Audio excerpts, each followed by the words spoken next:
প্রিয় মুসলিম মিল্লাত, আসসালামু আলাইকুম। কেমন আছেন সবাই? আশা করি ভালো থাকবেন, সুস্থ থাকবেন, শুভকামনা রইল।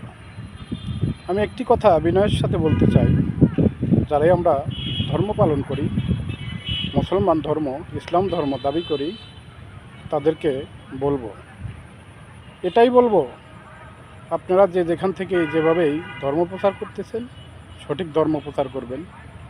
ধর্মের মধ্যে যেন কোনো ভেজাল না থাকে, কোনো ভেদাভেদ না থাকে। ইসলাম ধর্ম প্রচার করছেন হুসাইন, হাসান, নবীজির দুই নাতি হজরতে আলী কালিমুল্লাহ জহুর একমাত্র ওরসপুত্র। পাঞ্জাতনের পঞ্চবেনা হচ্ছে এরাই।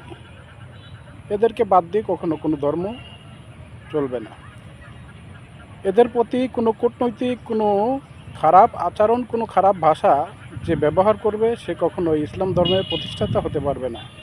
এদেরকে সঙ্গে নিয়ে বুকে আটকিয়ে ধরে এদের সাথে একত্রিতভাবে সম্মিলিত হয়ে আপনারা যে ধর্ম প্রচার করবেন, সেটাই হচ্ছে সঠিক ধর্ম। সবাই যেন আমরা তাদের ভালোবাসা নিয়েই ধর্ম প্রচার করতে পারি। কেননা মুহাম্মদ সাল্লাল্লাহু আলাইহি ওয়াসাল্লামের প্রাণপ্রিয় নাতি হাসান এবং হোসাইন, তারা হলো পাঞ্জাতনের অধিকারী। হজরত আলী কালিমুল্লাহ সেটাও হলো পাঞ্জাতনের অধিকারী। আমাদের দিনের পয়গম্বর আহমদ মুস্তফা সাল্লাল্লাহু আলাইহি ওয়াসাল্লাম, তিনিও পাঞ্জাতনের অধিকারী। এদেরকে ছাড়া আমরা কখনোই ধর্ম প্রচার করতে পারি না। তাই আমরা যেন সঠিক ধর্ম পালন করি, এদেরকে সঙ্গে নিয়ে, এদেরকে বুকে আটকিয়ে রেখেই আমরা ধর্ম পালন করে যাব, এটাই আমার কথা। সবাইকে ধন্যবাদ জানিয়ে আমি বিদায় নিচ্ছি।